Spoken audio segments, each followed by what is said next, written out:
wanted you to meet a woman who needs no lesson on how to throw a punch. At 58 years old, Leslie M. decided to step into the boxing ring, unafraid to be bold, even taking a beating. And she's gotten the rep as the queen of swagger. I mean, look at that. She's watching us. Well, now she wants to help others regain their swagger with a new book called Swagger. Unleash everything you are and become everything you want. Leslie M. joins us now to talk about this. I am so glad you're here. What a topic.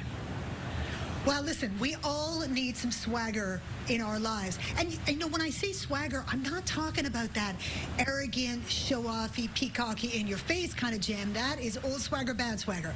I'm talking about the ability to manifest who you really are and hold on to it in the face of all of that psychological stuff that's going to try and come forward on a daily basis, regardless of the situation or environment. That's swagger. Because, you know, a lot of people lost their swagger through the pandemic. It's been tough on so many people. Some of us just lose it once in a while. I gotta admit, like yesterday was a day that I had where like wasn't feeling it. Do you have some tips on just how to get it back in the moment?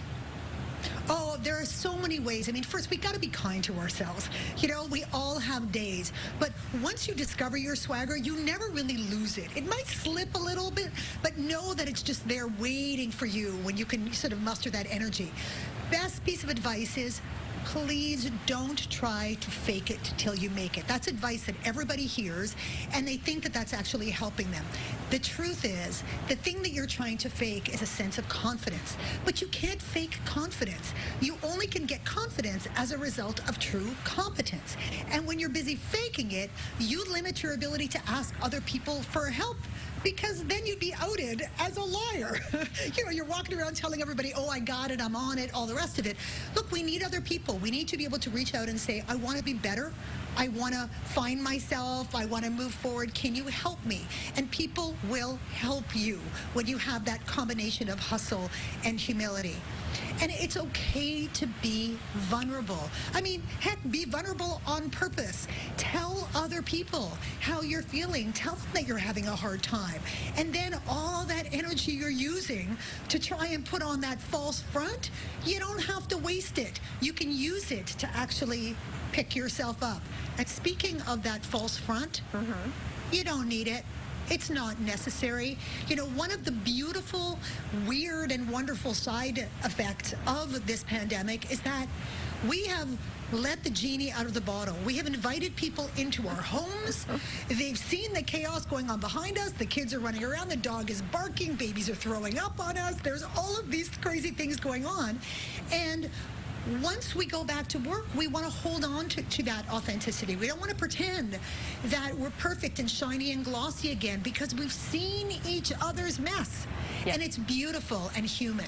We have seen behind the curtain, no doubt about that. I want to talk a little bit about you, because you got in the boxing ring, which is amazing to me. How did you get the strength to do that, and what did that prove to yourself? Well, I always was curious about what it was like, because you know what? Strangely, I always believed that in this life, you can take a punch and it doesn't end you. But I wanted to find out for sure. I also wanted something really cool to do for my health and for my strength as a woman who was getting older. And so I started to train at this incredible boxing gym that was owned by a woman, incredibly friendly and supportive, and I fell in love with the sport. I learned so much about myself through it. I learned so much about other people. The people in the boxing community are incredible. And then I got an opportunity to try out for a fight team that allowed me the opportunity to raise money for cancer research. Well, that's all you got to tell me. I was all in. So I then trained for 6 months as an Olympic boxer to prepare myself to get into the ring to fight my first sanctioned amateur bout. Wow. It was one of the most amazing experiences of my life, without a shadow of a doubt. I'm still in love with boxing, and I'm telling you, as a woman, understanding just how much your body can do, understanding that you can get a good pop in the face and it's not going to end you. By the way, that's not the idea. You don't want to just go in there and get hit. You want to try and avoid that. But if it happens, it happens. You recover and you come back stronger and wiser. And that's part of the beautiful thing about boxing. Tell us where people can find out more information about you. You can find me at lesliem.com.